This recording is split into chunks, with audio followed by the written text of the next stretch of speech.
దేశ రాజకీయాలు హీట్ పుట్టిస్తుంటే ఆంధ్రప్రదేశ్ రాజకీయాలు మాత్రం కాకరేపుతున్నాయి. సిద్ధం అంటూ అధికార పార్టీ వైసీపీ దూసుకెళ్తుంటే మేము కూడా సిద్ధం అంటూ కూటమి మరోవైపు heat పెంచేస్తుంది.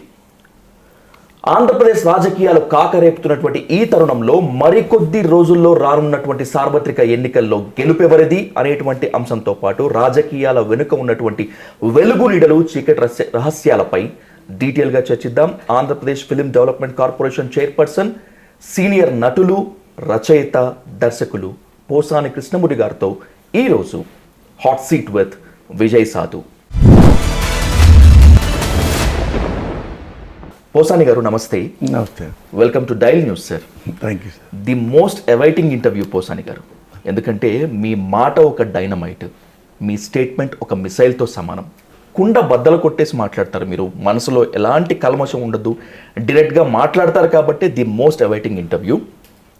Let's start from the starting point sir. Sir, మీకు తెలుగుదేశం అంటే వ్యతిరేక భావం ఉందా? చంద్రబాబు నాయుడు గారు అంటే ద్వేషం ఉందా? అంటే భారతదేశంలో ఎన్ని రకాల రాజకీయ పార్టీలు ఉన్నాయో అన్నీ నాకు ఇష్టం. ఈ పార్టీల్లో ఉన్న నాయకులు ఎవరెవరు ఉంటారో హానెస్ట్గా వాళ్ళందరూ ఇష్టం. అది మాకు ఆపోజిట్ పార్టీ అయినా కానీ, బీజేపీ ఉంది, నాకు మోడీ గారు బాగా ఇష్టం, వాజ్పేయి గారు బాగా ఇష్టం, అద్వానీ గారు ఇష్టం. మరి బీజేపీ మాకు పొత్తులే లేవుగా. మరి చాలామందిని బీజేపీని విమర్శిస్తుంటారుగా. నాకు 35 ఏళ్ల నుంచి మోడీగా తెలుసు. అప్పటి నుంచి నేను చదువుకునే రోజుల నుంచి కూడా తెలుసు. మద్రాస్ యూనివర్సిటీలో ఎప్పుడూ ఈయన గురించే నేను బాగా ఇష్టపడుతుండేవాడిని. మరి ఆయన ఇక్కడికి వచ్చి జగన్ గారిని ఓడించడానికి ఒక అవినీతి పరుడితో పొత్తు కలిపాడు. దానికి బాధ తప్పితే మాతో పొత్తు కలపలేదని, మమ్మల్ని ఓడించడానికి వచ్చాడని దానికి కొద్ది బాధ తప్పితే ఆయన క్యారెక్టర్ అదే, హానెస్ట్ మ్యాన్. ఎన్నిసార్లు అవునండి, రేపు మాకు కష్టాలు పెట్టినా, మాకు ఇబ్బందులు పెట్టినా ఆయన హానెస్టీ అంట. అలాంటి వాళ్ళు, అది రాజకీయాలు వేరు, క్రమశిక్షణ వేరు, హానెస్టీ వేరు. అందులో విడివిడిగా చూడాలి మనం. వేరే మనం ఆంధ్రప్రదేశ్కి వచ్చే నాటికి చంద్రబాబు నాయుడు జెన్యూన్ పొలిటీషియన్ అయి ఉంటే హానెస్ట్ అయితే అసలు ఎవరు కామెంట్ చేయము. ఎందుకంటే నేనేం పెట్టుకుంటానంటే, అసలు నేను ఓటర్గా ప్రవర్తిస్తా. ఓకే, ఇంతవరకు 40 ఏళ్ల నుంచి నా పాలిటిక్స్లో ఉన్నా. చిన్న పిల్లడప్పటి నుంచి రంగా గారి అసిస్టెంట్ని, ఆ శిష్యుణ్ణి, బంగవీటి రంగా. అప్పుడు నుంచి తెలిస్తే రాజకీయ నాయకుల్లో 90% పైగా దొంగలే. ఏది దొంగలంటే అవినీతి పనులు, అడ్డదారిలో మనం మంత్రి అవ్వాలి, అడ్డదారిలో ఎమ్మెల్యే అవ్వాలి, ఈ పార్టీలోంచి ఆ పార్టీలోకి వెళ్ళిపోయి ఓ మంత్రి పదవి తీసుకోవాలి అన్నవాళ్లే. అందుకని మనం డెమోక్రసీలో మనం ఏం ఎక్స్పెక్ట్ చేయాలంటే, ఉన్నాళ్లలో బెటర్ ఎవడో అదే మనం ఎక్స్పెక్ట్ చేయాలి. అందరూ సీతలు, అందరూ రాముళ్ళు ఎక్స్పెక్ట్ చేయొద్దు. ఓకే, ఒక్కరిని కూడా ఎక్స్పెక్ట్ చేయొద్దు రాజకీయాల్లో. కుటుంబీకులుగా అది వేరే. అందుకని ఇది డెమోక్రసీలో వీడు హానెస్ట్, జస్ట్ శ్రీరామచంద్రుడు లేడు, రాజకీయాల్లో లేరు. ఉన్నాళ్లలో బెటర్ ఎవరు అదే మనం చూస్తా నేను. కానీ మీ ప్రెస్ మీట్లు చూసినా, మీ టార్గెటెడ్ స్టేట్మెంట్లు చూసినా, మీ విమర్శలు చూసినా, చంద్రబాబు నాయుడు మీద పోసాని కృష్ణమూర్తి గారికి వ్యక్తిగత ద్వేషం ఉంది, అందుకే ఇదంతా మాట్లాడుతుంటారు, ఇంత టార్గెట్ చేస్తున్నారంటారు. అంటే చంద్రబాబు నువ్వేం మాట్లాడుతున్నావు అంటే సాధు, చంద్రబాబు నాయుడు సర్వోత్తముడు, మానవాతీతుడు, మానవోత్తముడు అన్నట్టు నువ్వు ఫీల్ అయిపోతున్నావు. అమ్మో ఎందుకు మా చంద్రబాబుని టార్గెట్ చేస్తున్నావు అన్న ఫీలింగ్లో నీలో వస్తుంటే నా నవ్వుతుంది. ఎవడి గురించి నువ్వు మాట్లాడాలి? హానెస్ట్ ఫెలో గురించి. ఎవడి గురించి నువ్వు మాట్లాడుతున్నావు? వెన్నుపోటు దాడి గురించి, ఒక దొంగ గురించి, ఒక యూజ్లెస్ ఫెలో గురించి మాట్లాడుతున్నావు. ఇవన్నీ నిజం కాదా? ఎన్టీ రామారావు పార్టీ ఎక్కడుంది? ఆయన రామారావు గారు పార్టీ పెట్టినప్పుడు నేను నాగార్జున యూనివర్సిటీ జనరల్ సెక్రటరీని. అప్పుడేంటి, ఆయనే పార్టీ పేరు పెట్టుకున్నాడు, ఆయనే మేనిఫెస్టో పెట్టుకున్నాడు, ఆయనే గుర్తు పెట్టుకున్నాడు సైకిల్, ఆయనే జెండా రూపొందించుకున్నాడు. ఈయన తెలుగుదేశం పార్టీ పెట్టే టైంలో ఈ సోకాళ్ళు మీరు అన్నారే చాలా బాధపడిపోతున్నారు, పోసాన కృష్ణబాబు విమర్శిస్తున్నాడని. ఆ చంద్రబాబు నాయుడు కనీసం వ్యవస్థాపక సభ్యుడు కూడా కాదు, కనీసం ఆ పార్టీలో కార్యకర్త కాదు. ఎక్కడున్నాడు? ఇవది కాంగ్రెస్ ఉదయపూర్ ఎక్కడో ఎమ్మెల్యేగా చేసి బాగా ఆ డబ్బులు తిని తిని తిని మళ్ళా నుంచుంటే వాళ్ళు చిత్తుగా ఓడిస్తే మళ్ళీ ఈ పారిపోయి వచ్చాడు కుప్పం. అది వేరే మ్యాటరు. అప్పుడేమన్నాడు అతను 83లో, ఏంటి ఎన్టీ రామారావు మా మామ పార్టీ పెట్టాడా, నేనే ఓడిస్తా, నాకు ఎమ్మెల్యే సీట్ ఇస్తే రామారావు మీనా రామారావు ఓడిస్తా, ఎందుకేం తెలుసు రాజకీయాలు, చిత్తుగా ఓడిస్తాం మేము కాంగ్రెస్ వాళ్ళం అని విపరీతంగా 2-3 పేజీలు చెప్పి. ఎందుకంటే ఆ మెహర్బానీ కోసం. ఏంది మామయ్య అల్లుడు మామనాడు తిట్టాడా, ఎన్టీఆర్ని తిట్టాడా అని మన ఇందిరాగాంధీ అప్రిసియేషన్ కోసం. ఇక్కడ కాంగ్రెస్ అధ్యక్షుడు ఉంటారు కదా, వాళ్ళ మెహర్బానీ కోసం ఇన్ని మాటలు మాట్లాడాడు. చెప్తాను అతని గురించి ఏంటో. చెప్తే ఎలక్షన్ అయిపోయినాయి. రామారావు గారు 294కి 220 గెలిచాడు. కాంగ్రెస్ పోయింది. కాంగ్రెస్తో పాటు ది గ్రేట్ చంద్రబాబు నాయుడు కూడా ఓడిపోయాడు ఎమ్మెల్యేగా. ఓడిపోతే ఏమవ్వాలి? నో ప్రాబ్లం, గెలుపు ఓటములు ఎక్కడైనా ఉంటాయి. కాంగ్రెస్ నాది, నాకు జీవితాన్ని ఇచ్చింది, నాకు రాజకీయ భవిష్యత్తును ఇచ్చింది, మళ్ళీ గెలుస్తాం అని అక్కడే ఉండి పార్టీ ఆఫీసులో ఉండి, కాంగ్రెస్ పార్టీ ఆఫీసులో ఉండి ఢిల్లీ వెళ్ళి వస్తా. కానీ ఆమెని చెప్పి మేము ఉన్నాం madam, we are with you madam in Congress అని అక్కడ అతను సర్వీస్ చేస్తే ఈజ్ గ్రేట్ మ్యాన్. ఎప్పుడు ఓడిపోయాడో, ఈయన ముఖ్యమంత్రి అయ్యాడో ఎలా చూసి ఏమయ్యా ఎట్ట గెలిచాడా ఇతను అని ఒక మాట అందరి ముందు అని, వాళ్ళందరూ వెళ్ళిపోగానే ఇళ్ళకి ఎగిరి గోడ దూకి పరిగెత్తకుండా రోడ్డు దాటి పరిగెత్తకుండా తెలుగుదేశం కాంపౌండ్లో దూరి ఎగిరి దూకి వాచ్మెన్ కూడా కనపడకుండా దొడ్డుదారిలో వచ్చి టక్కర్ రామారావు కాళ్ళు పట్టుకున్నాడు. ఎవరు ఇటు తిరగగానే అమ్మ అని ఆమె కాళ్ళు పట్టుకున్నాడు. లక్ష్మీపార్వతి కాళ్ళు పట్టుకున్నాడు, ఎన్టీఆర్ కాళ్ళు పట్టుకున్నాడు. దేన్ని పట్టుకున్నాడు? మేము మీ పార్టీలో చేరతానమ్మా. అంతే చేయలే. రామారావు గారు ఆలోచిస్తారులేయ్యా, ఆలోచిస్తారు, అల్లుడు కదా, అంత కాళ్ళు పట్టుకున్నట్టు వద్దు, కూర్చో అక్కడ రామారావు. సరే నేను మాట్లాడతాను రేపు అని రామారావు వెళ్ళిపోతే ఎవరైతే తెలుగుదేశంలో ఉన్నారో వాళ్ళందరూ ఎగనెస్ట్, ప్రతి గెలిచిన ఎమ్మెల్యే ఎగనెస్ట్, అన్నీ ఎగనెస్ట్. వీడు దొంగ సార్, మీ అల్లుడైతే అవ్వచ్చు, చాలా కన్నింగ్ ఫెలో, ఒక్కసారి ఎమ్మెల్యే గెలిస్తేనే తెగ తినేశాడు, అందరూ తెలుసు ఆంధ్రదేశంలో, వద్దండి ఇతను వస్తే మన తెలుగుదేశం చాలా ప్రాబ్లంలో పడుద్ది. అవునంటారా? అయితే వద్దు. ఓకే, వద్దు, అయితే వద్దని చెప్పేశాడు. ఈయన ఇంటికి వెళ్ళిపోయాడు చంద్రబాబు నాయుడు గారు. అతను రియల్ క్యారెక్టర్ చెప్తున్నా. ఓకే, అటు కడుపుతూ ఉంది ఆమె భువనేశ్వరి, లోకేష్ బాబు గడుపుతూ ఉన్నాడు.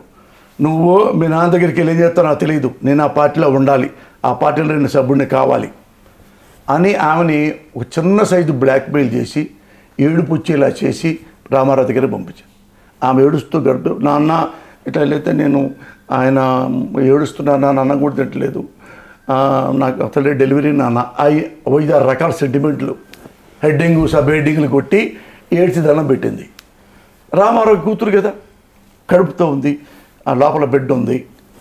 సరే అమ్మా చేద్దాంలే, నేను చెప్తాలే నువ్వు వెళ్ళిపోయిన తర్వాత రామారావు ఏం చేశాడు, మళ్ళా 2-3 మంచి వాళ్ళని తెలుసుకొని పార్టీ ఎమ్మెల్యేలని, ఏమైనా మిగతా ఎమ్మెల్యేలను కూడా కన్విన్స్ చేయండి, నాగళ్ళ భాస్కరరావు కల్పన చేయండి అని పర్వతేని ఉపేంద్రతో చెప్తా వెళ్ళాడు.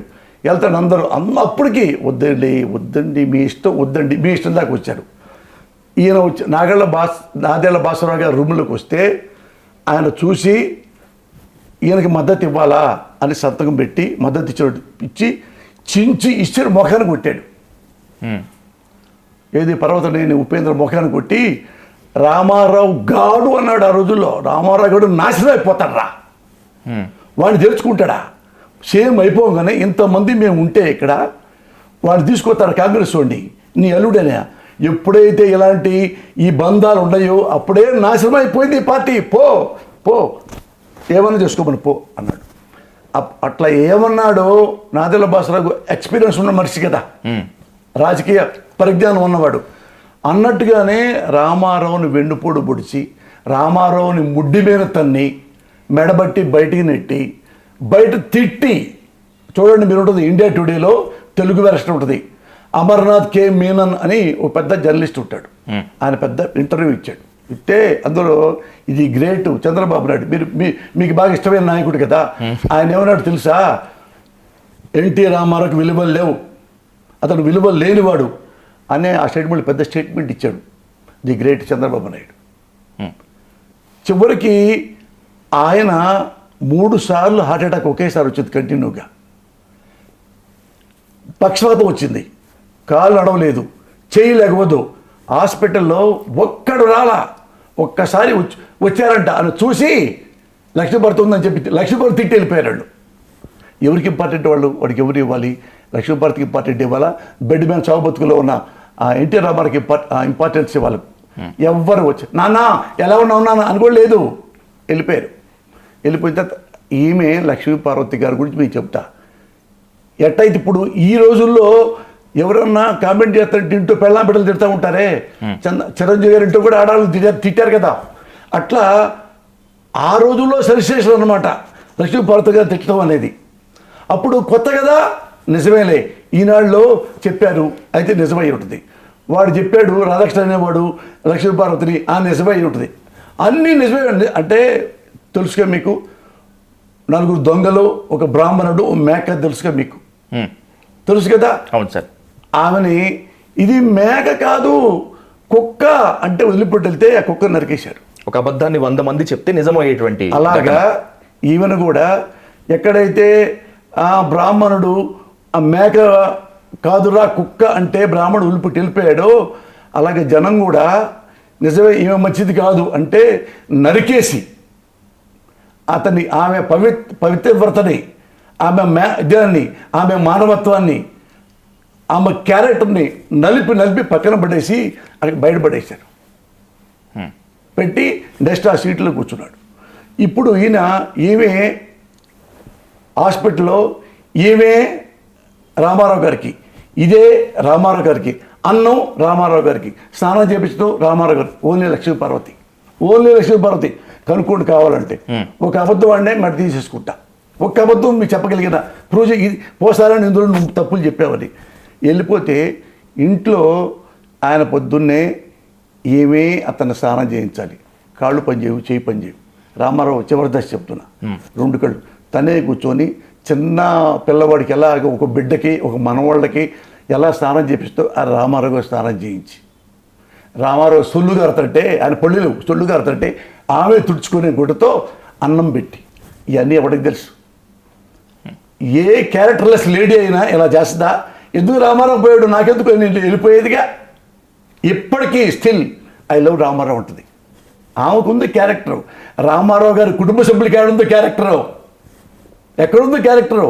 రామారావు గారు అందరు పిలిచి కూర్చోబెట్టి కొడుకుల్ని, కూతుళ్ళని, కోడళ్ళని, అల్లుళ్ళని ఇంట్లో కూర్చోబెట్టి రామారావు గారు గుర్తుపెట్టుకుని ఇంట్లో కూర్చోబెట్టి, అమ్మా నేను ఈ వయసులో పెళ్లి చేసుకోవడానికి శారీరక సుఖాల కోసం కాదు, నా ఆరోగ్యం లేదు, కాలు సరిలేదు, చేయి సరిలేదు, నాకు తోడు లేరు, మిమ్మల్ని 14 ఆడ పిలుస్తాను, నేను నాకు ట్యాబ్లెట్ వేసుకోవాలి, ఎవరిస్తారు? అన్నం వండి పెడతారు ఎవరు? నువ్వు అన్నం క్యారేజీ పెట్టగలవు. నా దగ్గరకు వచ్చి కోడలో, నా దగ్గరకు వచ్చి కూతురు వచ్చి అన్నం పెట్టి, నాకు స్నానం చేయించి, నాకు బట్టలు తొడిగి, నాకు మందులు ఇచ్చి ఎవరిని ధరపుస్తారమ్మా? మీ కుటుంబాలు మీకున్నాయి. సేమ్ టైం అన్ని డబ్బులు మీకు ఇచ్చేసా. నా దగ్గర ఏం వస్తుందో ఎన్టీ రామారావు సంపాదించింది అన్నీ నా కొడుకులు కూతురికి ఇచ్చేసా. ఏమి లేవు. ఇప్పుడు ఉన్న చిన్న ఇల్లు కూడా అమెరికాలో ఉన్న వేరే అమ్మాయిది, ఆమె కూడా ఉమామేశ్వరి ఏదో ఆమెది, ఈ చిన్న డాబా కూడా ఆమెదే. ఇది మేము చచ్చిపోయిన తర్వాత ఆమెకే ఇస్తాను. లక్ష్మీపార్వతి గారికి నేనేమి ఇవ్వలా, అన్నీ మీకే ఇచ్చా. మీరు ఎంక్వైరీ చేసుకోండి. నేను ఉంది నాకు తోడు కోసం, అదొకటి మీరు యాక్సెప్ట్ చేయండి. మేము చెయ్యం, మరి నాకెవరు పెడతారో అయినా మేము చెయ్యం. నన్ను ఎవరు బాత్రూమ్ తీసుకెళ్తారు, చెయ్యం. నాకెవరు స్నానం చేయిస్తారు, వద్దో, లక్ష్మీభరత వద్దో అని మొత్తం లేచి వెళ్ళిపోయాడు. సర్వసాధారణంగా మీ సామాజిక వర్గానికి అంటే మీ కమ్మ కులానికి చెందినటువంటి వాళ్ళందరూ కూడా 95% ఆఫ్ పీపుల్ టీడీపీకి సపోర్ట్ చేస్తారు, టీడీపీలో ఉంటారు. కమ్మ వాళ్ళై ఉండి కూడా మీరు టీడీపీలో లేకపోవటాన్ని, టీడీపీతో ఉండకపోవటాన్ని చంద్రబాబు నాయుడిని ఇంత దగ్గరగా చూశారు కాబట్టే బయటికి వెళ్ళారనుకోవాలా, లేకపోతే టీడీపీలో చేసే ప్రయత్నం చేసి కూడా సరైన ప్రాధాన్యత, సరైన పోస్టు ఇవ్వలేకపోవటం వల్ల మీరు వైసీపీలో చేరారా? నేను పోసారి తిరిగా ఇప్పుడు ఆఫీసులకు వెళ్ళి నేను పార్టీ చేస్తానని, నా వెంట్రుక పదవి అనేది నా వెంట్రుక కంటే ఇంకా తక్కువ చెప్పండి. అతనే చంద్రబాబు గారి మనిషే, మురళి నీకు ఎంపీ కావాలా, ఎమ్మెల్యే కావాలా, కమ్మపటి రామన్ రావు చెప్పండి, వన్స్ అపాన్ టైం ఆయనకి గుండె దెబ్బ ఏదో వస్తే, గుండెకి ఏదో నొప్పి వస్తే ఢిల్లీ వెళ్ళా. ఆయన నాకు బాగా ఇష్టం. అవంటే అన్న నాకేం వద్దన్నా, నాకు ఇంట్రెస్ట్ లేదన్నా. చాలామంది అడిగారు నన్ను, చాలామంది అడిగారు. ఇంకో ఇప్పుడు మన కళము సజీవంగా ఉన్నాడుగా చిరంజీవి, పోయి ఆ చిరంజీవిని అడగండి. నేను చిరంజీవిని అడగలా. మీ పార్టీలో వస్తారన్నయ్యా అని అడగలా. నాకు ఎమ్మెల్యే కావాలన్నయ్యా అడగలా. మీ జర్నలిస్టులు కూడా అడుక్కోండి. ఆయనే నన్ను పిలిచాడు, ఆయన ఎమ్మెల్యే టికెట్ ఇచ్చారు. తెలీదు, నాకు తెలీదు, మా ఆవిడ చెప్పింది. నేను డబ్బింగ్ చెప్పుకుంటా ఉంటే రామానాయుడు స్టూడియోలో, ఏమండి మీ పేరేంటి, కింద స్క్రోలింగ్లో వస్తుంది, చలపూరిపేట పోసాని కృష్ణపురలేని ఎమ్మెల్యే క్వశ్చన్ మార్క్ వేశారా అన్న. కాదు, మామూలుగా వేశారు. మరి మనం ఎప్పుడు అడగలేదే, ఎందుకు వేశారు, పొరపాటు వేశారు ఏమలే అనుకున్నాడే వచ్చారు. నాకే తెలీదు. నా దగ్గరికి ఎవరు వచ్చారు, కళ్యాణ్ కృష్ణ దర్శ గారు డైరెక్టర్. అవును, అతను నా దగ్గరికి వచ్చాడు. ఏ సార్ ఎప్పుడు తీసుకుంటారు బీఫామ్ అన్నాడు.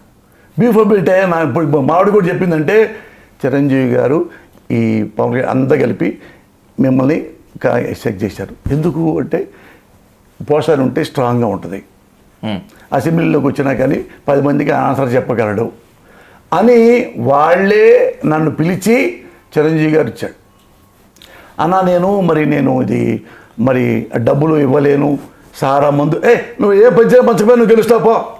అదే నాకు కూడా ఇప్పుడు అదే అర్థం కావట్లేదు.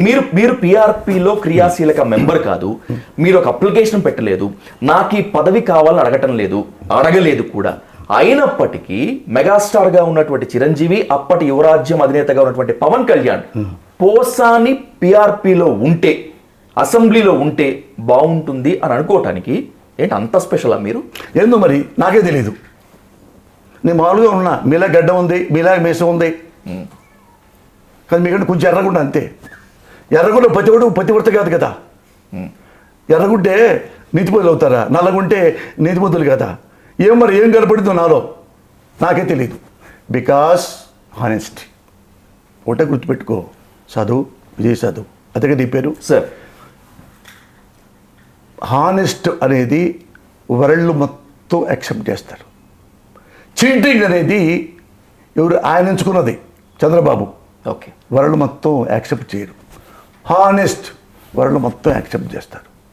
ఇప్పుడు వీళ్ళందరూ హీరోలు ఉన్నారు కదా, పెద్ద పెద్ద హీరోలు అందరూ ఇండియా మొత్తం తెలుసు కదా. నేను ఇండియా మొత్తం తెలుసు. ఎందుకు, చాలా సినిమాలు చేశారని, కామెడీ బాగా చేస్తారని, అన్ని రకాలు చేస్తారని. అబోవ్ ఆల్ వీడు హానెస్ట్ అంట, ఓల్ హార్టెడ్గా మాట్లాడతారంట అని నన్ను ఏ స్టేట్కి తీసుకెళ్ళాను, ఇంక్లూడింగ్ కాశ్మీర్. అలాగనే ఓ రాజాజీ అని పిలుస్తారు.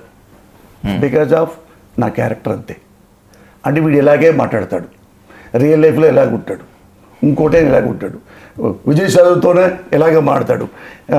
మీ ఓనర్ దేవితో కూడా ఎట్ట మాడతానో నా భార్యతో కూడా అలాగే మాట్లాడతా.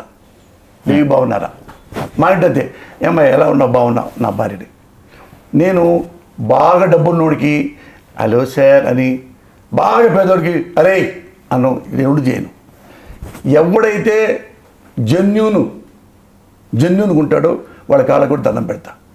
ఎవడైనా వాడికి కొన్ని లక్ష కోట్లు ఉన్నా వాడు అదవైతే పోరా డాష్ డాష్ అంట. అర్థమైందిక. ఎవడైనా ఎంత డబ్బులు ఉన్నా కానీ, ఇప్పుడు తెలుగు ఇండస్ట్రీ ఉంది, తెలుసు కదా నాకు. నేను జగన్ దగ్గరికి వెళ్తే జగన్ గురించి మాట్లాడితే శర్మలు పోతాయని నాకు తెలుసు కదా. పోతాయి కదా. మళ్ళీ ఒప్పుకోరు కదా. మరి చిరంజీవి ఫీల్ అవుతాడు, పవన్ కళ్యాణ్ ఫీల్ అవుతాడు, ఇంకా సురేష్ బాబు ఫీల్ అవుతారు, రాఘవేంద్రరావు ఫీల్ అవుతాడు. అయ్యో, ఈ రాఘవేంద్రరావు అనేవాడు కూడా చంద్రబాబుకి తొత్తు అనకూడదు అంతగా నమ్ముతాడు. ఎందుకు నమ్ముతాడు? కమ్మోడు అవ్వచ్చు, ఇతని వల్ల అతనికి ఉపయోగం ఉండొచ్చు. నాకు ఉపయోగం ఉన్నా నా నచ్చపోతే నేను రాను, నా నచ్చపోతే వెళ్ళను. తెలిసి అయ్యేసి ఇట్లా ఆయన జగన్ గారితో ఉంటే ఆల్మోస్ట్ ఎక్కువ సినిమాలన్నీ ఆల్మోస్ట్ పోయినాయి. రాజకీయంగా జగన్కు దగ్గరైతే ఖచ్చితంగా తెలుగు సినిమా ఇండస్ట్రీలో మిమ్మల్ని తొక్కేస్తారని మీకు తెలుసు. తొక్కేశారా లేదా? తొక్కడం అంటే ఒకటి గుర్తుపెట్టుకో, నాకు డబ్బులు ఏమీ లేని పరిస్థితుల్లో నేను రేపొద్దున ఇస్తే ఈ సినిమా అవకాశం లేకపోతే అడుక్కున్నాను ఆ పరిస్థితుల్లో అంటే నువ్వు తొక్కేసాలంటే నేను ఒప్పుకుంటా. ఓకే, నేను ఐఆమ్ హ్యావింగ్ ఎవ్రీథింగ్. 100 కోట్లు పైగా నేను సంపాదించుకున్నా. అర్థమైందా? 1-2 సున్నాలు. ఓకే, 10 లక్షలు కాదు, 100 కోట్లు పైగా సంపాదించుకున్నా. నేను, నా 2 కొడుకులు, నా భార్య జీవితాంతం కాదు తరాలు కూడా ఉన్నా. ఇక చూడు, ఇలాంటి ఇళ్ళు వరసగా ఇయర్కు 3 ఉన్నాయి. 3 కలిపితే 20 కోట్లు. ఇవే అన్నీ నాకున్నాయి. వాడు వచ్చి నాకు అన్నం పెడతాడా? డాష్ బాల్గాడు ఎవడు నాకు అన్నం పెట్టేది? నేను కష్టపడి సంపాదించుకున్నా. నేను పని చేయటం ఎక్కడైనా పని చేస్తా. ఇక్కడే కాదు, ఎక్కడైనా. ఇప్పుడు వెళ్ళిపోయి మీ ఆఫీస్ ఉందనుకో, నా డబ్బులు లేవనుకో, మీ ఆఫీస్ ఉందంటా, మీ ఓనర్ అడుగుతా, దేవి గారు రోజు క్లీన్ చేస్తారు, ఎంత ఇస్తారు? నెలకు 10,000 ఇస్తా పోసాను నీకు. రోజు వచ్చి ఊడ్చి బాత్రూమ్లు క్లీన్ చేసి వస్తా, నెలగా 10,000 తీసుకుంటా. నేను కష్టపడి సంపాదించిన డబ్బులు ప్రతి పైసా. కష్టాన్ని నమ్ముకున్నారు కాబట్టి మీరు ఈ స్టేజ్లో ఉన్నారు పోసాని గారు, నో డౌట్ అబౌట్ ఇట్. కానీ రాజకీయంగా వైఎస్ జగన్మోహన్ రెడ్డికి దగ్గరయ్యారు కాబట్టే మిమ్మల్ని సినిమాల్లో చాలా అవకాశాలు తగ్గించేశారు. 2 ఎగ్జాంపుల్స్ తీసుకుంటే, దేవదాస్ అనేటువంటి సినిమాలో మీ పాత్ర లేకుండా చేశారు. నాగార్జున, నాని కలిసినటువంటి నటించిన సినిమాలో మీరు ఉన్నప్పటికీ అసలు మీ క్యారెక్టర్ని కంప్లీట్గా తీసేశారు. దాని తర్వాత ఆచార్య సినిమా తీసుకుంటే కూడా అదే పరిస్థితి. తెలిసినవి ఇన్ని, తెలియనివి ఇంకా చాలా ఉన్నాయి. ఎప్పుడు మీరు అనుకోలేదా జగన్కి దగ్గర అవ్వటం వల్ల నా తల్లి లాంటి సినిమా రంగంలో నా అవకాశాలు పోయాయి అని? తెలుసు, ప్రిపేర్ అయ్యలే 13 ఏళ్ళ కింద. ఇప్పుడు కాదు, 13 ఏళ్ళ కింద. ఇప్పుడు గుర్తుపెట్టుకో, నా దగ్గర డబ్బులు ఉన్నాయి, క్యారెక్టర్ ఉంది. వాళ్ళ దగ్గర డబ్బు మాత్రమే ఉంది. ఓకే, డబ్బు కోసం నేను ఇంగిలాకులు నాకే టైప్ కాదు, నాకు అన్నీ ఉన్నాయి. నువ్వు అంటే పోసాని పాప అడుగు తింటున్నాడు, ఏదేదే నేను అన్నం లేదంట కదా, నేను పెట్టేవాడిని అట్టు మాడుతున్నావు నువ్వు. ఓకే, నేనే పెడతా ఎవరికన్నా. ఎంతోమంది గుండె ఆపరేషన్ చేయించా, ఎంతోమంది పెళ్ళిళ్ళు చేయించా, ఎంతోమంది చదివించా.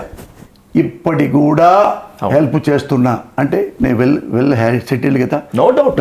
ఇప్పుడు ఇంత సంపాదించిన తర్వాత ఇంకేం చేయాలి? 100కి ఇంకో 10 కోట్లు వస్తాయి, ఇంకో 10 కోట్లు వస్తాయి, ఇంకో 10 కోట్లు. కానీ వెరీ గుడ్ ఫెలో నాకు దొరికాడు జగన్మోహన్ రెడ్డి రూపంలో. Very honest fellow. ఇక్కడ మా కన్సర్న్ ఏంటంటే, మీరు ఎంత నిజాయితీ పరుడో మీడియాకు తెలిసింది చాలా తక్కువ.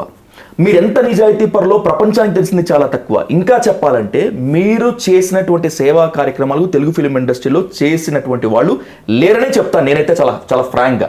అయినప్పటికీ తెలుగు తెరపైన మిమ్మల్ని కనిపించనివ్వకుండా ఒక కుట్ర జరుగుతోంది. జగన్కు దగ్గరయ్యారని కారణంగానే మిమ్మల్ని తొక్కేస్తున్నారు, మీ అవకాశాలు తీసేస్తున్నటువంటి కన్సర్న్ నాలాంటి ఫ్యాన్ కూడా ఉంటుంది కదా. ఇప్పుడు నన్ను తీసేశారు, సినిమా లేకుండా చేశారు. వాడు ఎన్నాళ్ళు ఉంటాడు సినిమాలతో? నేను ఇప్పటికీ ఇంకా 20-30 ఏళ్ళు కూడా ఇలాగే హెల్తీగా ఇప్పటికి ఇంత 60 ఏళ్ళు వచ్చినా ఇప్పటికి 10 అంతస్తులు పరిగెత్తా. వాడు నాకేదో ద్రోహం చేసి సినిమా లేకుండా చేసినవాడు వాడు ఎన్నాళ్ళు బతుకుతాడు? ఒక 10, ఒక 5 ఏళ్ళు.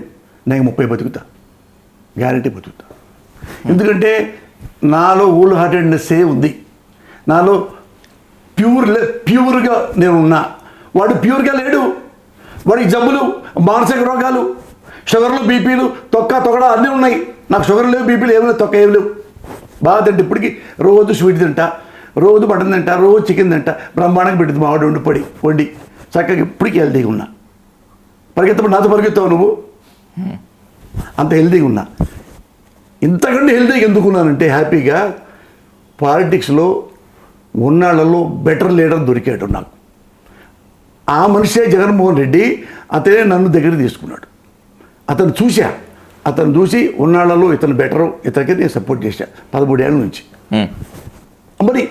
మరి నేను టిక్లింగ్ మైండ్ ఉన్నా అటు ఇటు వెళ్ళేవాడిని అయితే 13-14 ఏళ్ళగా నేను ఏం వద్దు, నాకు ఎమ్మెల్యే అడిగాడు, ఎమ్మెల్సీ అడిగాడు, అన్నీ అడిగాడు. మీ జర్నలిస్టులు కూడా తెలుసు అవన్నీ. నేను ఎలా ఉంటాను, నాకు ఇప్పుడు ఎగ్జాంపుల్ చెప్తా. చిరంజీవి నాకు టికెట్ ఇచ్చాడు.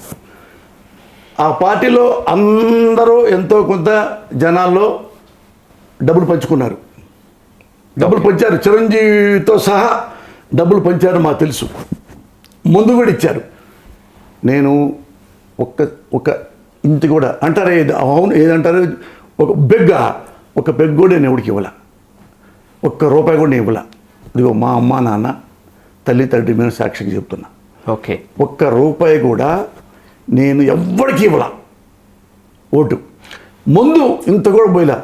అడిగారు నన్ను, ఏమండి ముందు కూడా పోయారా, కనీసం డబ్బులు ఇప్పి చెప్పారు, ఒక కార్టూన్ ఇవ్వాలి కదా, నువ్వు తాగే అలవాటు ఉందా? తాగుతావు, అందుకని. అంతకుముందు ఇప్పుడు తాగావు, నేను రానప్పుడు చిల్లరూపేట అదేంటి అన్నాడు.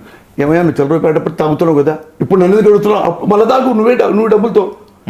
అరే నీ డబ్బులు, మా డబ్బులు ఎందుకు సార్, మీరు ఇవ్వాలి కదా. అంటే బిర్యానీ ప్యాకెట్లో, వాటర్ బాటిల్లో కొంత డబ్బు పంచి ఉంటే ఈ పార్టీకి మినిస్టర్గా ఉండేవాళ్ళేమో, లేకపోతే కనీసం పోసాని కృష్ణమురళి మాజీ ఎమ్మెల్యే అని ఉండేవాళ్ళు కదా. ఇంకా చెప్పంటావా అంట. నేను మందులు పోసి ఓటర్స్కి డబ్బులు ఇచ్చి క్యాస్ట్ చెప్పి నేను కమ్మోడిని, నేను ఇదిగో 2000 ఒక్కొక్కడికి, ఇదిగో 2 పెగ్గులు, ఇలాంటి లవ్ ఫుడ్ కానీ కాదు. నేను గుడ్ హ్యూమన్ బీయింగ్, ఉత్తమునే కాదు, నేను గుడ్ హ్యూమన్ బీయింగ్. అట్లా లంగా పనులు చేయను. రాజకీయాల్లో డబ్బులు పంచి ఎమ్మెల్యే అయిపోదాం, దాని తర్వాత మంత్రి అవుదాం, అలాంటి చీప్ మనసు మెంటాలిటీ నాకు లేదు. నేను అట్లా చేయను. అదే అడిగితే చెప్పా, నేను ఎక్కడైనా అడిగితే మా పార్టీలో, బాబు నాకు ఎలక్షన్ క్యాంపెయినింగ్ నాకు తెలియదు, ఓకే, ఎలక్షన్ మేనేజ్మెంట్ నాకు తెలియదు, నేను ఓడిపోయినప్పుడు నాకు ఎందుకు ఇస్తారు మీరు? అది పర్ఫెక్ట్ పాలిటిక్స్. ఆ పర్ఫెక్ట్ పాలిటిక్స్లో అది ఎవరైతే దాన్ని గెయిన్ చేయగలరో వాళ్ళకి ఇవ్వండి. నేను ఓన్లీ సర్వీస్ చేస్తా. జగన్ అంటే ఇష్టం, సర్వీస్ చేస్తా. ఆ పార్టీకి ఇష్టం, సర్వీస్ చేస్తా. ఉన్నాళ్ళలో బెటర్ మ్యాన్ 100%. ఇండియాలో one of the honest best CM in India Jaganmohan Reddy. అందుకు నేను ఇష్టపడ్డా తప్ప వీటి కోసం కాదు. ఇది అయ్యో జగన్ గారికి సపోర్ట్ చేస్తే, వాళ్ళని విమర్శిస్తే పార్టీ ఇది అవి పోతాయే, పాత్రలు పోతాయే. నేను పోను కదా, నేను పోతే కాదు కనపడాలి, నువ్వు పాత్రలు పోతే ఎందుకు? కులాన్ని పక్కన పెట్టారు, తెలుగు సినిమా పరిశ్రమలో పెద్దరికాన్ని పక్కన పెట్టారు. సరే మీకు కన్సర్న్ లేకపోయినా మాలాంటి వాళ్ళకి ఒక కన్సర్న్ ఉంది, అవకాశాలు పోతున్నాయి అనేటువంటిది. ఇంత చేస్తే ఒక పెద్ద పదవి ఇవ్వకుండా Andhra Pradesh film development corporation chairman చెప్పుకోవటానికి, రాసుకోవటానికి చాంతాడంత పొడవు ఉంది. ఇంతేనా ఒక చిన్న పదవి? పోసాన్ని ఇంత ఇంత ఇంత కుదించొచ్చా? పోసానికి ఎందుకు ఇవ్వాలి అసలు? పీకుడు కూడా పోసాని ఏం పీకానా అంతకుముందు చెప్పమ్మా. నేను పూరి గుడిసెలో ఉన్నా. Should not forget that. నేను పూరి గుడిసెలో, మా నాన్న మమ్మల్ని చదివించలేకపోయాడు. ప్యాకెట్ వీక్నెస్ మా నాన్నకి. అయ్యో నా బిడ్డను చదివించలేకపోయాను, కృష్ణమురళిని చదివించలేకపోయాను, పిల్లలకి పెళ్ళేంటి, ఏమి లేని పరిస్థితుల్లో పొలం వెళ్ళి మా నాన్న ఆత్మహత్య చేసుకున్నాడు. అర్థమైందా? నేను ఇప్పుడు ఏం చదవాలి, డబ్బులు లేవు నా దగ్గర, ఏమి లేవు. ఊళ్ళో టమాటా బుట్టలు ఉంటాయి, కమిషన్ ఉంటారే బుట్టలో టమాటా, రైతులు టమాటాలు పోస్తారు కాటా పెట్టి, దానికి గుడ్డతో కుట్టాలిగా, గోధుమ గుడ్డతో కుట్టాలి. ఆ కుట్టే పని నాది. 4-5 కుర్రాళ్ళు ఉంటారనమాట. ఒక్కొక్క పట్టా కొడుతుంటే ఆ టమాటాలకి ఒక పావలయం వచ్చేది. అందరికంటే ఫాస్ట్ కుట్టేవాడిని, టక టక టక కుట్టేసేసి 6.5 రూపాయలు 7 రూపాయలు 5 రూపాయలు అటు సంపాదించుకొని అప్పుడు బ్రహ్మాండంగా పొద్దున్నే కాలేజీకి వెళ్ళి వచ్చేటప్పుడు ఒక శాంతి స్వీట్స్ అని ఉండేది, అది 30 పైసలు. డైలీ దాన్ని తీసుకొని అది 3 నిమిషాలు తినేవాడిని మెల్లిగా, చాలా టేస్ట్గా ఉందని. అది రియల్ లైఫ్. ఆడ నుంచి వచ్చాను నేను. ఎంత వచ్చినోడిని ఇప్పుడు ఈడికి అసలు ఎఫ్డిసి అంటే ఏంటి? Nothing but cabinet rank. అది ఎఫ్డిసి అంటే ఫిల్మ్ డెవలప్మెంట్ కార్పొరేషన్. ఇప్పుడు ఎవడెవడో ఆ సీట్లో కూర్చొని దానిని భ్రష్టు పట్టించారు తప్పితే మామూలుగా ఎంత గొప్ప ఇది తెలుగు ఇండస్ట్రీలో ఒక బాస్ లాంటిది అది. దాన్ని ఏం చేశారు, ఒక రాటం అందులో ఉన్నవాడు ఉంటాడు ఒకడు కదా, మన పార్టీ వచ్చిందిరా, మన పార్టీ మన క్యాస్టోడే ఆ సీట్ ఇచ్చిన తర్వాత ఏంటి, ఆ నంది అవార్డులు ఎవరు నంది నీకెన్ని కావాలన్నా నంది ఇట్ట అనుకోవటమే, నీకెన్ని కావాలన్నా నాకు 3 ఇవ్వాలని, సారీ నాకు బెస్ట్ డైరెక్టరు, బెస్ట్ మళ్ళానేమో బెస్ట్ ఫిల్ము, మళ్ళీ బెస్ట్ స్క్రీన్ ప్లే నా పేరు వేసుకున్నా. 3 ఇవ్వాలి నాకన్నా. ఆ 2 తీసుకోవాలి ఈసారి. వాడు ఏడుస్తున్నాడు, 2 తీసుకో. 2 సరేలే అన్న, నెక్స్ట్ 3 ఇవ్వు. సిల్వర్ స్క్రీన్లలో సెంటిమెంట్ సీన్లలో గ్లిజరిన్ కన్నీళ్లు, మీరు అన్నట్లు ప్లాస్టిక్ కన్నీళ్లు ఉంటాయి. కానీ కొంతమంది సినిమా పెద్దలు చనిపోయినప్పుడు కొంతమంది వచ్చి కన్నీళ్లు కారుస్తుంటారు, అవి కూడా ప్లాస్టిక్ కన్నీళ్ళేనా? ఇప్పుడు విజయ్ సాధు చచ్చిపోయాడు, నేను వచ్చా, విజయ్ సాధు బాబా నాకు ఇంటర్వ్యూ చేశాడండి, నాకెంత ప్రేమగా ఇంటర్వ్యూ చేశాడండి. పక్కలో ఏం వీడేంట్రా విజయ్ సాధు ఇంటో కంటే ఎక్కువ ఎడుతున్నాడు వీడు, ఇలా అంటారయ్యా నన్ను, మామిడిని అలా అంటారు ఎడితే. కానీ మీకు నాకు సాన్నిహిత్యం ఉండి మంచి ఫ్రెండ్షిప్ అనుబంధం ఉంటే మీరు చెప్పిన రేంజ్లో కాకపోయినా కాస్త కన్నీళ్లు కార్చినా కూడా మంచిదే కదా. నువ్వే ఇంతకుముందు అన్నావు కదా, సినిమా ఇండస్ట్రీ ఒక్క సినిమా లేదని నువ్వు ఇంకేట వచ్చి నీళ్లు కరుతాడాడు ఏంటి? సాధు నువ్వే చెప్పావు. మొత్తం ఇండస్ట్రీ బ్యాన్ చేశారు. ఏం ఊడింది? ఈ తెల్లంటి కూడా ఊడదాడా? ఏం ఊడింది చెప్పు. అవి కాకుండా నువ్వు మరి ఇట్టంటే ఎట్ట మరి? ఇప్పుడు నేడిచానే, అలా ఎడుతాడు, వచ్చాడు పెద్దాడే అవుతాడు, విఐపి మామూలుగా కాదు. నాతో రైటర్ గారు రాసినప్పుడు what a man he was, I know యార్. నేను చచ్చిపోయి ఉంటాను కదా, శవం కూడా లేచుద్ది, అరే నా కొడక ఎంత ప్రేమిస్తున్నావు నన్ను నువ్వు, మొన్నే కదా సినిమా వస్తే వీడికి ఇవ్వద్దు, మన పార్టీ వాడు కదా ఉంది, డెడ్ బాడీ కూడా లేచి రావాల్సి వచ్చింది, మామిడి గుండె చచ్చిపోయింది, బొమ్మ మొదట బతికేడని. అందుకని అలాంటి యూనివర్సిటీలో వద్దు.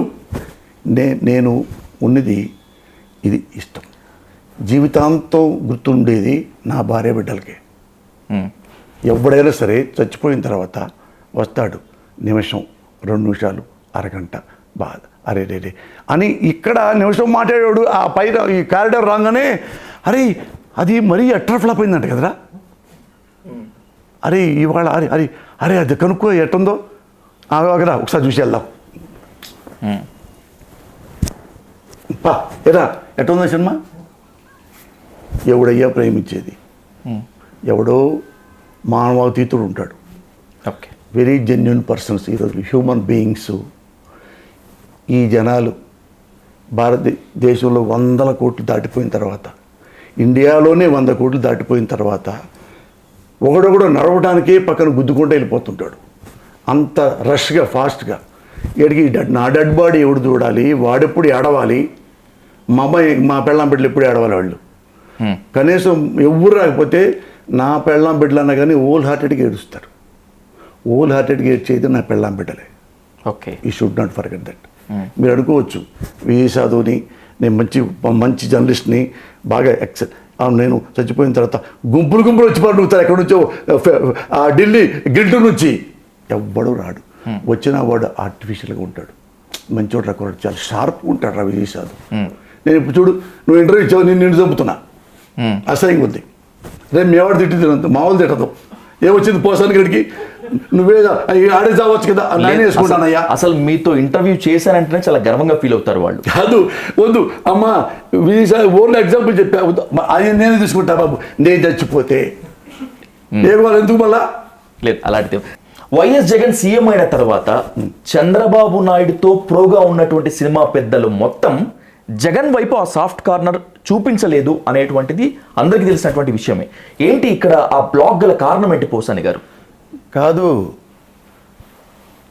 జగన్మోహన్ రెడ్డి అనే నాయకుడు అందరికంటే కూడా సినిమా ఇండస్ట్రీని రెస్పెక్ట్ చేస్తాడు. అతను స్కూల్ చదివేటప్పుడు కూడా హీరోలతో హీరోగా ఉండి వాల్ పోస్టర్లు పెట్టి అన్ని చేసేవాడు. ఇప్పుడు ఏం చెప్పాడు తెలుసా అండి, అందరిని పిలిచి ఆయన ఏం చూస్తాడంటే, ఆయన అరే నేను ముఖ్యమంత్రిని అయ్యా, సినిమా ఇండస్ట్రీ వచ్చి మొత్తం వచ్చి నా బొకేలు ఇచ్చారా లేదా అన్నాడు. అసలు ఏం పట్టించుకోడైనా, ప్రజలు నన్ను గెలిపించారు, ప్రజలకు ఏం చేయాలి అనే ఆ మినిట్ నుంచి అవే ఆలోచిస్తుంటాడు. మనం ఏమి ఇచ్చాం వాగ్దానాలు, ఏం చూస్తున్నాం, దాని మీద వెళ్తాడు తప్ప అరే చూడు అక్కడ పోసం వచ్చాడా లేదా, రాఘవరావు వచ్చాడా లేదా, చిరంజీవి వచ్చాడా లేదా అంటాడా. ఇది ది గ్రేట్ చీఫ్ మినిస్టర్. వీళ్ళందరికంటే బాగా డబ్బున్నాడే, వీళ్ళందరికంటే బాగా డబ్బున్నాడు. మేము పుట్టక ముందు కూడా వాళ్ళ కుటుంబం ఇన్కమ్ ట్యాక్స్ పే చేసేదండి, అది గుర్తుపెట్టుకోండి. అంత డబ్బున్నోడు, అంత గౌరవం ఉన్నవాడు.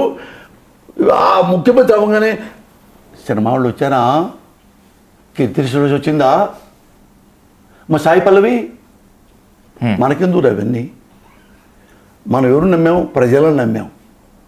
వాడు రాలేదండి అని ఆయన దగ్గర ఎవడు చెప్పడం, ఎవ్వడండి. అట్లాంటి పితృలు ఉండేవాడు ఉంటారే పక్కన పియ్యలు పితృలు, సార్ మనండి ఇలా అన్నాడండి, అస్సలు వినడు. అస్సలు ఫలానా వాడు ఇలాంటోడు అని అబద్ధాలు చెప్తున్నా నిజం చెప్తున్నా వినడు. కానీ టికెట్ల విషయమై, టికెట్ల స్లాబ్ రేట్ల విషయమై తాడేపల్లి ప్యాలెస్కు వచ్చినటువంటి సినిమా పెద్దల చేతిలో, ముఖ్యంగా మెగాస్టార్ చిరంజీవి చేతిలో వంగి వంగి దండాలు పెట్టించుకున్న తర్వాతే YS Jaganmohan Reddy ego satisfy అయింది. ఇది ఒక విమర్శ. ఇప్పుడు నేను నా కర్మగాలి నేను అక్కడ ఉండా కాబట్టి సరిపోయింది, లేకపోతే నువ్వు ఎలా అనేవాడివి అందరితో, ఎలా పాపకాండ చేసేవాడు కదా నువ్వు. ఇక్కడ దండం పెట్టాడని చిరంజీవి నేను చేయటం కాదు పోసాని గారు, ఆ విజువల్లో వైఎస్ జగన్మోహన్ రెడ్డి చేతులు కట్టుకొని చిద్విలాసం చూపిస్తూ ఉంటే దశాబ్దాల పాటు తెలుగు చిత్ర పరిశ్రమను ఏలినటువంటి మెగాస్టార్ చిరంజీవి ఇంతకంటే ఎక్కువ సాగిలపడి దండాలు పెట్టి విన్నవించుకున్నారు. ఇది నేను చెప్తున్నది కాదు, విజువల్ చెప్తున్నది కాదు, మా కమ్మడు చెప్తున్నది, మా రామోజీరావు గారు, మా రాధాకృష్ణ గారు కదా, అయ్యో విజువల్స్. ఇంకోసారి అన్నాను మాకు ఇప్పుడు ఆ విజువల్స్ చూశానని చెప్పేసి, వాళ్ళు దే కెన్ డూ ఎనీథింగ్. నేను ఉన్నప్పుడు పాటలో ఎప్పుడు చిరంజీవి గారు మాట్లాడేటప్పుడు ఇంట్లోకి పోయి చూసుకోండి పోయి, చిరంజీవి గారు మాట్లాడేటప్పుడు మనం ఏదైనా సరే ఒక పద్ధతిగా అదైతే మనం బాగుంటుంది. జగన్ గారు ఎప్పుడు చూసుకోండి ఏ ప్రెస్ మీట్లు అక్కడ ఏది వేస్తారు లైవ్లో, ఇలా కూర్చుంటాడు ఎవరి దగ్గర, ఐఏఎస్ల దగ్గర కానీ ఐపీఎస్ దగ్గర కానీ ఎమ్మెల్యేలతో కానీ మీటింగ్లో కానీ కూర్చుంటే ఇంతే. మదర్ ప్రామిస్లో ఏం టెలింగ్ యూ. ఓకే, నేను నా సీఎం అని పొగట్లా, ఇట్లానే ఉంటాడు. అందరు కూర్చున్నాం, చిరంజీవి ముందు వచ్చాడు కూర్చున్నాడు, చిరంజీవి పక్కన ఇంకోడు ఉన్నాడు, తర్వాత రాజమౌళి ఉన్నాడు, తర్వాత ఆలీ ఉన్నాడు, తర్వాత మన ఇది నారాయణమూర్తి ఉన్నాడు, నేను చివరున్నా. ఈ పక్కేమో మహేష్ బాబు ఉన్నాడు, ఈ పక్కనే ఉన్న ప్రభాస్ ఉన్నాడు, ఇంక వేరే ఉన్నాడు. మొత్తం ఐఏఎస్ ఆఫీసర్తో పెద్ద పెద్ద ఆఫీసర్తో మొత్తం ఉన్నారు. పక్కనే ఉన్న పేరు నానిగారు మంత్రి గారు ఉన్నారు. ఇట్లా వచ్చిన తర్వాత అందరికీ నమస్కారం పెట్టాడు. లేచి చిరంజీవి గారితో నమస్కారం, వచ్చి చిరంజీవి గారు నమస్కారం పెట్టాడు. ఆ విజువల్స్ నీకు చూపించానుకో నువ్వేమంటావు తెలుసు, రేపొద్దున ముఖ్యమంత్రి జగన్ చేత చిరంజీవి ఇలా చూసి దండం పెట్టించుకుంటాడా, అంత రెస్పెక్ట్ లేదా చిరంజీవికి అంటావు నువ్వు. ఏది మనం కనుక దాన్ని చూడర్థం తీసుకుంటే ఆయన అందరితో దండం పెడతాడు, అందరితో దండం పెట్టి కూర్చుంటాడు, మాట్లాడండి అంటాడు. చిరంజీవి గారు పక్కన కూర్చుంటారు. చిరంజీవి గారు ఏమన్నాడు తెలుసా, ఎవరి మాట అన్నారు ముఖ్యమంత్రిని. ఎందుకన్నాడు? ముఖ్యమంత్రి అది చనువు కాబట్టి. ఓకే. తమ్ముళ్ళలాగా చూస్తాడు జగన్. ఏంటంటే మాకు ఈ రేట్లు పెంచాలి, అది మేము ఇట్లా చేయాలి, మీరు మేము రిక్వెస్ట్ అనుకోండి, మా హెచ్చరిక అనుకోండి అన్నాడు ఆయన. సీఎంలు ఏమంటారా? మేము మాట్లాడుతుంది హెచ్చరిక అనుకోండి. చిరంజీవి అన్నారు ఈ మాట తల్లి సాక్షిగా అన్నాడు. ఓకే. అవి బయట పెట్టారా? ఏ అవసరం మనకి మీడియా కమ్మలకి? బాబుని పొగొట్టడానికి, అతను తిట్టడానికి అవి తీసేరా? అవి తీసేయి కట్ చేయరా. నా కొడుకుని చంపేసేయాలని వద్దాలరా. వాడేంట్రా రెడ్డి, వాడెందుకు కావాలరా? మన కమ్మోడు అవ్వాలరా ముఖ్యమంత్రి. ఎంత అవకాశం అవుతే ఇప్పుడు ఇట్టన్నాడు అనుకో, జగన్మోహన్ రెడ్డి గారికి నడుములు పోయాయి, మెడ తిరిగిపోయింది, మెడలో దెబ్బ వచ్చింది, ఎప్పుడు ఇట్లా పెట్టుకుంటున్నాడు అంటాడు. ఏదోటి ఇట్టంటాడు. చూసారా తల్లి తిప్పుకున్నాడు.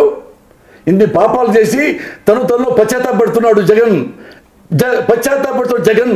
అని రాస్తాడు. వీడు కూడా వాడు సాంబడు అట్లా రాస్తాడు.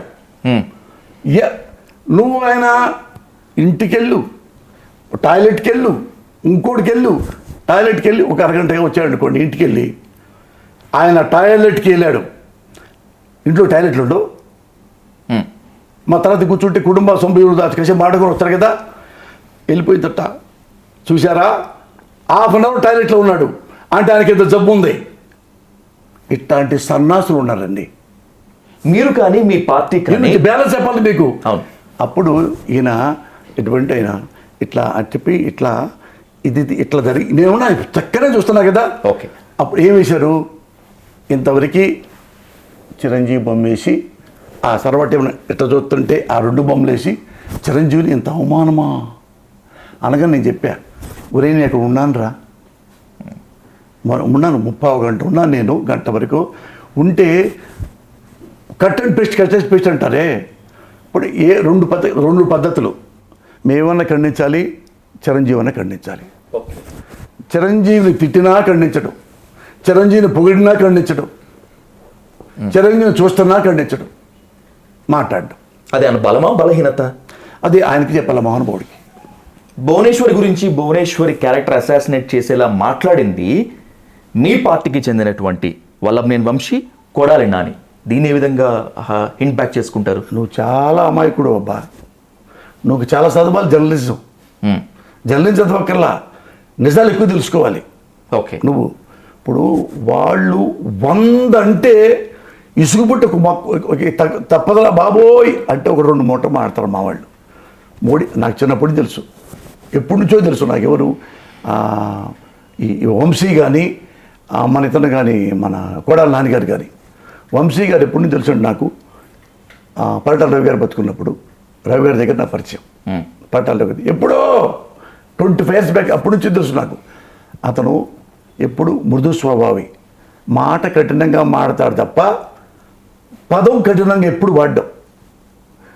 అతను మన వంశీ గారు సేమ్ ఇతను చాలా లవబుల్గా ఉంటాడు. కొడాలి నాని వీళ్ళని తిట్టి తిట్టి తిట్టి తిట్టి హీనంగా మాట్లాడుతుంటే ఆ లెవెల్లో జగన్ తిట్టి నన్ను తిట్టి వీళ్ళ తిట్టి అంటే ఎప్పుడైనా నాన్న ఎవడైనా కానీ ఆ మాట అనకి తప్పదు.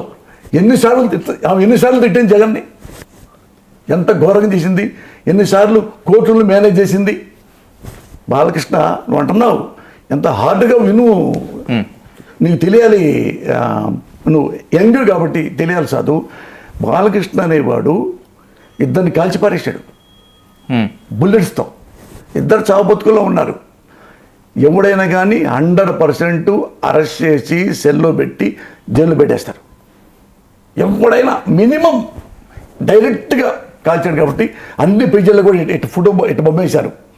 ఖైదీ ఇన్స్పెక్టర్, రౌడీ ఇన్స్పెక్టర్ అని బొమ్మేసి ప్రౌడ్గా పెట్టారు. ఏమేం చేసింది తెలుసా? ఆమె జైల్లో కూడా పోనీలా తమ్ముడిని పురంధేశ్వరి ఏం తీసుకొచ్చారు? బాలయ్య బాబు పిచ్చుడు, మానసిక రోగి ఏం తెలియదుగా, సినిమాలు ఉంటే నేను తెచ్చి నేను కొట్టి అయితే అట్ట అంత పిచ్చోడు అంట బాలకృష్ణ.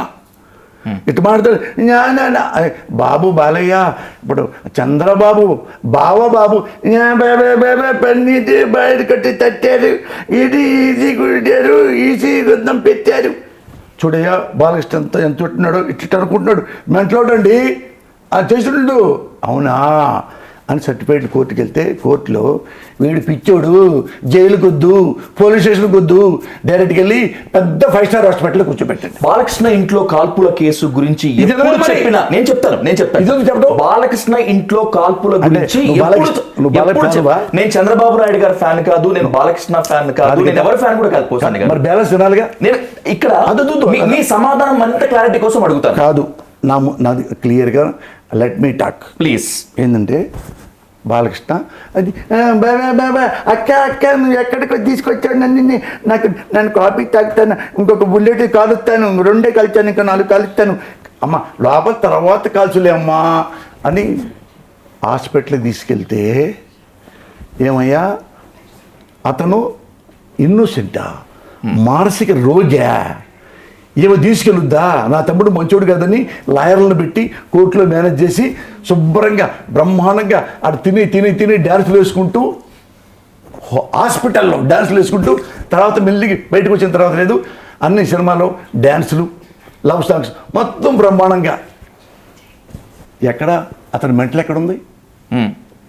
సరే, let's wind up with one important question Posani Krishnamurthy గారు. ఇంతకు ముందు నేను చూసినటువంటి పోసాని ప్రజల మధ్యలో చాలా స్వేచ్ఛగా తిరిగేటువంటి వాడు. ఇప్పుడు పోసాని కృష్ణమూర్తి గారి చుట్టూ 4 గన్మెన్లు ఉంటున్నారు. ప్రాణం అంటే తీపొచ్చిందా? ఎవరన్నా చంపేస్తారని భయపడుతున్నారా? అంటే కిరాయి తీసుకొచ్చావేమన్నా? కిరాయి 4 ఎట్టకొట్టి పర్సనల్ బయట పంపిస్తే మీ టెంప్ అయ్యి ఒక్కడే వెళ్తాడు, వేసి పని చేస్తాడా?